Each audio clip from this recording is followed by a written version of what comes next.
A couple of strikeout pitchers doing battle in Houston as Dylan Cease and the Blue Jays take on Hunter Brown and the Astros. What in the world is wrong with Paul Skeens? He'll try and reclaim his Cy Young form in Milwaukee against the team with baseball's best record. And the Sox, white and red, continue their battle in Fenway Park as the White Sox and Red Sox continue to jockey for American League playoff positioning. We'll look at all of this and more on Wednesday's episode. Buckle up, Jack. You're in the jungle. We're going out to Colorado for Wednesday's Daily Sizzler. It's in the game between the Tampa Bay Rays and the Colorado Rockies. Starting pitching matchup, we have Nick Martinez taking on Sugano. Now, Martinez finally had a bad outing. 6 earned runs allowed in 6 innings to the White Sox in his most recent start. Before that, he had been cruising. On the season, Nick Martinez has won 10 of the 13 decisions he's factored into, and his 2.77 ERA is top 10 in baseball amongst qualified starters. Sugano, as we know, is a pitch-to-contact pitcher. He doesn't walk anybody. He doesn't miss many bats. He'll let you put the ball in play and trust his defense, and he's good at controlling where you put the ball. But I think this is a very tough matchup for him, as the Tampa Bay offense is 4th in Major League Baseball against right-handed pitching and the statistic of batted balls in play.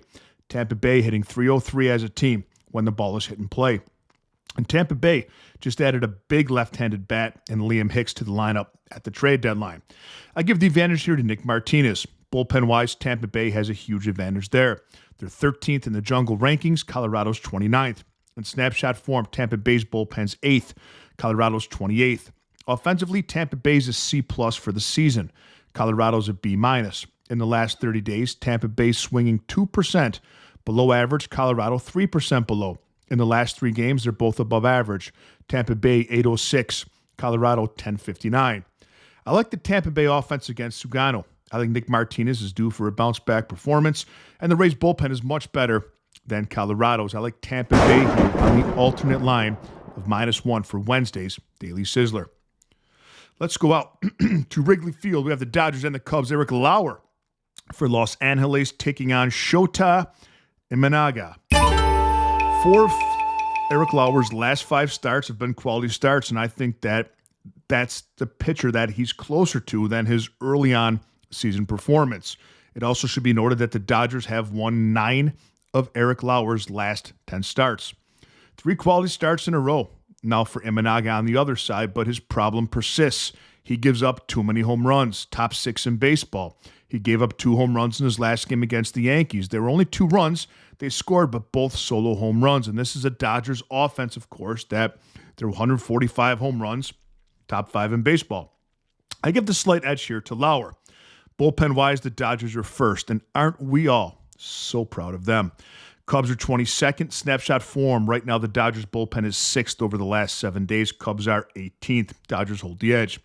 Offensively, I have the Dodgers as an A for the season. I have the Cubs a B+.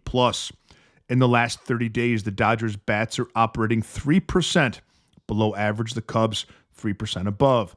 Last 3 games, Dodgers are 719 on base plus slugging. Cubs, 789. The offensive matchup is a stalemate. I think this is a very good price here to back the Dodgers, and I think Imanaga is being overvalued here and Lauer's being undervalued. Give me the Dodgers on the money line. It opened at -107. San Francisco at Texas. No official starter yet for the Rangers. It's Carson Whisenhunt, if you will, for San Francisco. Just 4 starts to the season for Whisenhunt, who spent the majority of the season on the IL. He's pitched just 19 innings, and those innings have not treated him kindly. 6.63 ERA and a 1.74 whip to go with it. Walks also a major issue. Bullpen-wise, San Francisco's ranked 25th in the jungle. Texas is 16th. In snapshot form, the Giants are 22nd. Texas is 19th. The Rangers hold the edge. Offensively, they're both a C+. In the last 30 days, San Francisco's operating offensively 1% above the league average. Texas, 2% above. Last 3 games, San Francisco, a 746 on base plus slugging. Texas, 621. The Giants hold the offensive edge slightly. But I'll take a good home team here, playing meaningful baseball over a bad road team who just traded away their good pieces. Give me Texas on the alternate line of -1. Angels at Baltimore. Reed Detmers versus Trevor Rogers. Detmers, 9th in strikeouts and 14th in whip. He has an ERA, though, just a tick above 4, and he is a high-risk, high-reward starting pitcher, meaning there's no middle with him. Here's his earned run lines across the last 5 games, 5-5, 0, 1-2. He's given up 5 earned runs or more 5 times this season, but when he's on, he's on. Trevor Rogers of the Orioles, coming off of a 4 earned run performance, allowed the Tigers across 6 innings. Prior to that, he'd gone 7 consecutive starts, allowing 2 earned runs or less. I prefer that steadiness of Rogers than I do the volatility of Detmers. Bullpen-wise, Angels 26th overall, Orioles 12th. Snapshot form, Angels 25th, Baltimore 20th. Baltimore holds the edge. Offensively, I have the Angels as a C-. I have the Orioles a C+. In the last 30 days, the Angels 6% below average, Baltimore 1% below. In the last 3 games, the Angels a league low, 420 on base plus slugging. Baltimore 555. The Orioles hold the edge.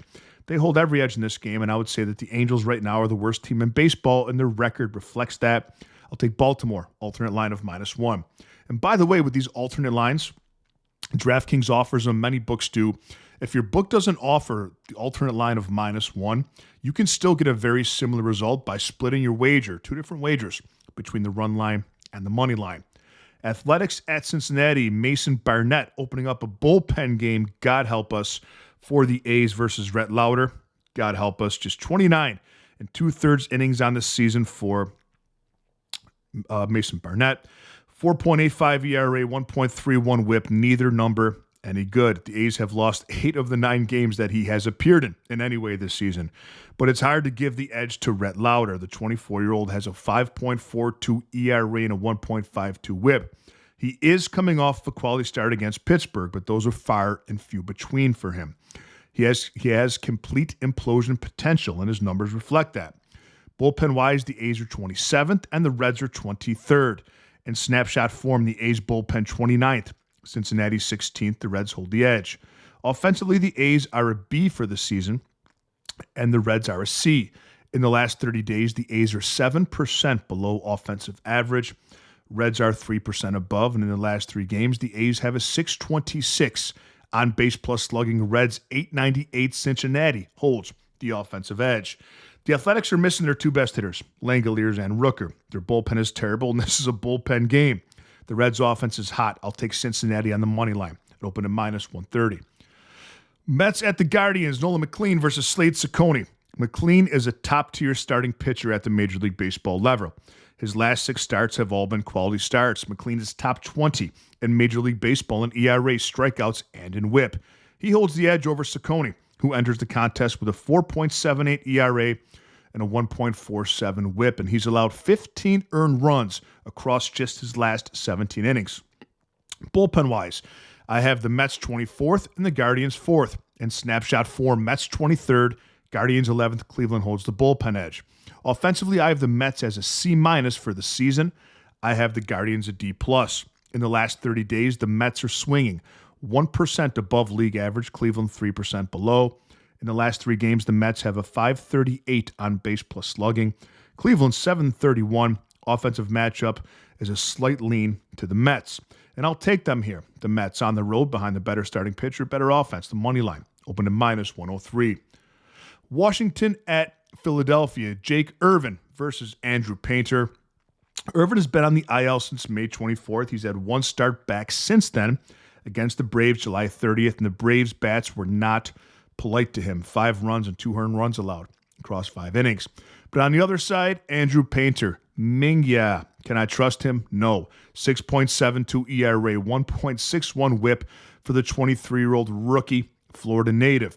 He started 15 games in Philadelphia, has lost 12 of them, the poor son of a bitch. I have to give the edge to Irvin because we've seen actual statistical, historical proof and evidence of him succeeding at this level. Bullpen-wise, Washington 28th, Philadelphia 8th. Snapshot, Washington bullpen 26th, Philadelphia 9th. The Phillies hold the edge. Offensively, Washington's an A-, Philadelphia a C+. In the last 30 days, the Nationals 8% above average, Philadelphia 3% below. Last 3 games, Washington 496 OPS, Philadelphia 844. Phillies hold the edge. Now, I know James Wood is going to be questionable for this game. As I film, he's probably going to miss Tuesday's game. So we don't know what his status is there. We know Garcia is gone. So although the Nationals have the best offense in baseball, it's a little bit tainted without those two best hitters possibly in the lineup. But I don't like to assume. I can't just say, oh, I think this. We have to go by the numbers. And the Nationals have the better offense overall than Philadelphia. But Philadelphia's offense is in much better form. This would be a game in the series to take Washington. I don't trust Andrew Painter whatsoever, so I would go Nationals on the money line for the price. It opened at plus 129. St. Louis at the Yankees, Andre Pallante versus Will Warren. 2 quality starts in a row for Mr. Pallante against the Cubs and the Reds. 3.72 ERA, 1.22 whip for the Mission Viejo native. He's had a pretty good season, but he's especially been good on the road. A 6-0 road record and 2.86 road ERA. Will Warren coming off of a really good outing at Wrigley Field and a 2-0 win over the Cubs, but prior to that, 6 earned runs in 2 each of his last 4 starts. An ERA of 4.14 and a 1.36 whip. I like Pallante better here. Bullpen-wise, St. Louis 20, Yankees 7. Snapshot form, St. Louis 27th, Yankees 15th. Pinstripes hold the edge. Offensively, St. Louis is graded as a C for their season-wide efforts. Yankees are a B. In the last 30 days, the Cardinals swinging 12% below average, Yankees 7% below. In the last 3 games, St. Louis has an 864 OPS, Yankees 699, Yankees hold the offensive edge. Let's put this in the blender. I'll take the Cardinals on the money line on the road. It opened at plus 124. Hey, thanks for hanging out in the jungle.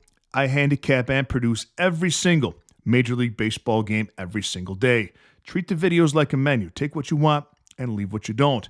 I'm not going to get every single game right. Nobody does. The best in the world hits 60%.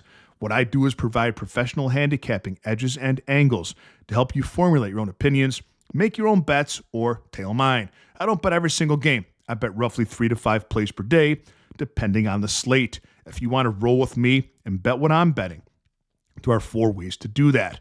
The first way is to become a Jungle member. And as a member, you get my full betting card every single day, text to your phone. You also get access to our members-only Discord and a direct line to me if ever you like my opinion on any other bet that you're considering placing. We have weekly, monthly, and yearly options. The second way is to purchase my full betting card for a single day. So for $15, you get everything I bet personally for that day sent to your phone.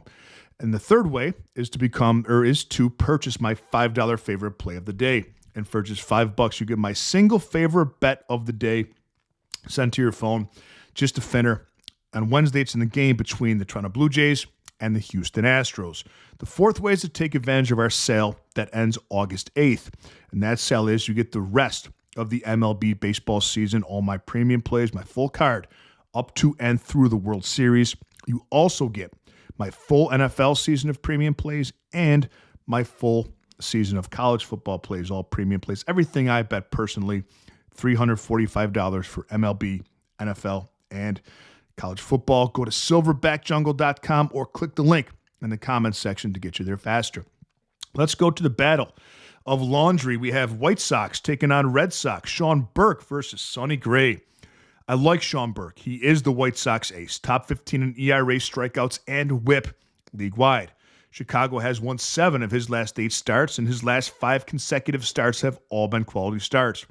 On the other side, Sonny Gray. He's been having a really good season himself there. 2.93 ERA, 1.17 whip, but not in good form, as we've seen with some of these veteran pitchers as the fatigue wears on through the season. Let's look at Sonny Gray. 17 hits and 9 earned runs allowed in his last 2 starts across just 12 innings to the Athletics and the Blue Jays. I give the edge to Burke. Bullpen-wise, White Sox 15th, Red Sox 2nd. Snapshot form, both in good form right now. White Sox 7th, Red Sox 1st. Boston holds the edge. Offensively, I have Chicago as a B and the Red Sox a C+. In the last 30 days, the White Sox 5% below average, Boston 3% above. In the last 3 games, the White Sox have a 715 on base plus slugging. Red Sox 798, slight offensive edge here to Boston. But I really think that Sean Burke is the strongest play in this game against this Red Sox offense. Their bullpen is playing really well right now. Not as good as Boston's, but well enough, I think, to limit the Red Sox bats behind Burke. And I think the Chicago offense gets to Sonny Gray. I think this season is fatiguing him a little bit. Give me the White Sox on the money line. It opened at plus 114. Miami at Atlanta, Yuri Perez versus Bryce Elder. Since Perez returned from the injured list June 24th, we've yet to see a bad start from him, and that's been 7 starts. His last 5 starts, all quality starts, and he holds the edge over Bryce Elder. Elder started the year in really good form, lost a little bit toward the middle of summer, and has put 3 good starts together in his last 3 outings, but still, he cannot dominate a lineup the way that Yuri Perez can. Bullpen-wise, Miami 17th, the Braves are 3rd. In snapshot form, Miami 21st, Braves 2nd, Atlanta holds the edge. Offensively, Miami's a C+ for the season, Atlanta's a B. In the last 30 days, Miami's swinging 3% above average, Atlanta 5% above. In the last 3 games, Miami is 681 on base plus slugging, Atlanta 931. The Braves hold the offensive edge, but I'm getting behind Yuri Perez here, and the Marlins playing wild card meaningful baseball give me Miami money line. It opened at plus 114. Pittsburgh at Milwaukee. No official start yet for the Brewers. Paul Skeens for the Pirates. What in the world is wrong with Skeens? I'm sure you've seen the chart going around social media with the amount of fastballs he's thrown, 98 miles an hour, being way down from the last 2 years. He's allowed 10 earned runs in his last 2 starts, spanning just 9 1/3 innings. He's been getting a ton of run support, but still just a 9-9 record. His 3.90 ERA is 40th in baseball, and his 1.11 whip is 20th. Bullpen-wise, Pittsburgh's 18th, Milwaukee 6th. Snapshot form, Pittsburgh 17th, Milwaukee 13th. The Brewers hold the edge. Offensively, they're both a B+ for the season. In the last 30 days, Pittsburgh swinging 2% below average, Milwaukee 2% above. Last 3 games, Pittsburgh a 511, OPS, Milwaukee 518. Brewers hold the edge there. I definitely want to see who Milwaukee's going to start here. Please check back after 1 p.m. Eastern time on Wednesday, and I'll have my pick for this game in the comments section. Minnesota at Kansas City, the Dean of Mean, Dean Kramer, taking his talents to Minnesota, making his debut with them. I'm not a fan of Mr. Kramer's work here. An 8.55 road ERA this season, and he's allowed 14 earned runs across his last 10 innings. Minnesota cannot believe they got him for such a steal. He'll be taking on Noah Cameron of the Royals, and Cameron's the better option here. The 27-year-old southpaw has had an up-and-down season, coming off of 2 consecutive quality starts, including an 8-inning, 1-hit, 0-run performance against these here Twins July 30th. Bullpen-wise, Minnesota's 19, Kansas City's 30th, worst bullpen in baseball. Snapshot form, Minnesota's 12th, Kansas City's 30th, Twins hold the edge. Offensively, Minnesota's a C+, Kansas City's a C. In the last 30 days, the Twins are swinging 3% below league average, Kansas City 1% above. Last 3 games, Twins 807 OPS, Kansas City 700. The Twins hold the offensive edge. But I don't trust Dean Kramer, and I think that Noah Cameron goes deep into this game and limits the Royals' bullpen exposure. Let's go Kansas City money line. It opened at -107. Detroit at Seattle. No official start yet for the Tigers. It's Brian Wu for the Mariners. In all of my years of sports betting and handicapping, I've never seen such an extreme home road split from a starting pitcher as I've seen this year from Brian Wu. Let's go through it. Hey, Rico, pull that chart up. Home, 9 starts this season, a 6-0 record, 2.20 ERA, 0.77 whip. Opponents batting .219 against him, 10.9 strikeouts per inning. On the road, 11 starts, 1-7 record, 6.62 ERA, 1.50 whip. Opponents batting .351 against him, 7.9 strikeouts per 9 innings. He's at home in this game. Bullpen-wise, I have Detroit 21st, Seattle 14th. In snapshot form, Detroit 24th. Seattle 14th, Mariners hold the edge. Offensively, Detroit's a C+, Seattle's a D+. Last 30 days, Detroit swinging 5% above league average, Seattle 3% below. And in the last 3 games, Detroit has a 10.04 on base plus slugging, Seattle 7.34. The Tigers hold the edge here. Put it all in a blender. I'm going to back Brian Wu at home playing meaningful baseball with the better bullpen. Give me Seattle on the alternate line of -1. In the last game, we're looking at Padres at Arizona. No official starter yet for San Diego. It's Mitch Bratt for the Diamondbacks. 5 career starts this season for the rookie. Not good results. 5.23 ERA, 1.84 whip. Bullpens, I have the Padres 5th and the Diamondbacks 11th. Snapshot form, San Diego 4th. Diamondbacks 10th. The Padres hold the edge. Both offenses are graded as a C- for the season. In the last 30 days, San Diego 5% above average offensively. Arizona 4% above. Both offenses in good form here. Last 3 games, San Diego 684 on base plus slugging. Arizona 788 offensive matchup is a stalemate. I think this is going to be a Padres spot here against the rookie Diamondback starter who hasn't done very well. Give me San Diego on the money line. It opened up at -103. Have a great day, Jungle Nation. Thank you for all the support. Make sure you're subbed up to the channel. Hit that like button if you don't mind. It helps our community grow. And I will see you tomorrow with a little more money in your pocket.